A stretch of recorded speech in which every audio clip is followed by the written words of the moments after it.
ത്രിയേക ദൈവത്തിന് സ്തുതി. എല്ലാവർക്കും ഹെർമിറ്റ്സ് ടോക്സിലേക്ക് സ്വാഗതം.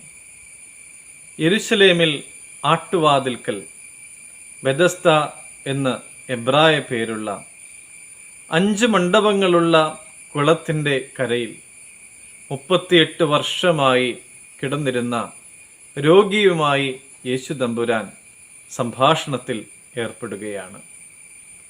ആ രോഗി യേശുവിനോട് പറയുകയാണ്, കുളത്തിൽ ആദ്യം ഇറങ്ങി തന്നെത്താൻ സുഖം പ്രാപിക്കുവാനായിട്ടുള്ള കഴിവ് എനിക്കില്ല. എന്നെ സഹായിക്കുവാനായിട്ട് ആരും തയ്യാറാകുന്നുമില്ല. യേശു തമ്പുരാൻ അവനോട് പറഞ്ഞു, 38 വർഷമായി നീ ഇവിടെ കിടന്ന് യാതന അനുഭവിക്കുകയാണ്. സുഖപ്പെടുവാനായിട്ട് നീ ആഗ്രഹിച്ചു എങ്കിലും നിനക്ക് അതിന് കഴിയുന്നില്ല. ഇന്ന് ഞാൻ സുഖപ്പെടുത്തിയാൽ നീ അത് സ്വീകരിക്കുമോ?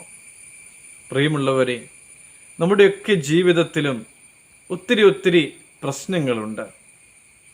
രോഗങ്ങൾ, കടബാധ്യതകൾ, കലഹം, വഴിവിട്ട ജീവിതങ്ങൾ, ജോലി സംബന്ധമായിട്ടുള്ള പ്രയാസങ്ങൾ, ഇങ്ങനെ ഒരുപാട് പ്രയാസങ്ങൾ. ഈ വലിയ വേദനകളുടെ നടുവിൽ, പ്രതിസന്ധികളുടെ നടുവിൽ ദൈവം തമ്പുരാൻ വന്നിട്ട് നിനക്ക് നിന്റെ പ്രശ്നത്തിന് പരിഹാരം നൽകാം എന്ന് പറഞ്ഞാൽ അത് സ്വീകരിക്കുവാനായിട്ട് നീ തയ്യാറാകുമോ?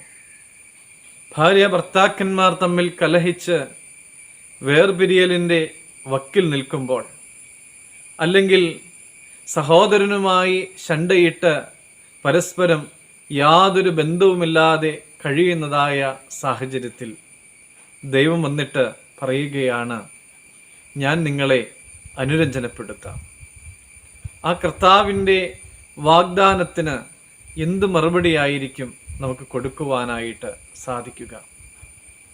കർത്താവിൻ്റെ ആ ചോദ്യത്തിന് ശരിയായ മറുപടി കൊടുക്കുവാനായിട്ട് സാധിച്ചു കഴിഞ്ഞാൽ, യോഹന്നാൻ 5:8 ആ രോഗിയോട് കർത്താവ് പറഞ്ഞതുപോലെ, നിന്റെ കിടക്കയെടുത്ത് നടക്കുക എന്ന് പറഞ്ഞതുപോലെ, നമ്മുടെ ജീവിതത്തിലും നമ്മുടെ പ്രശ്നത്തിന്, പ്രതിസന്ധിക്ക് ഉത്തമമായ ഒരു പരിഹാരം ദൈവം നൽകും.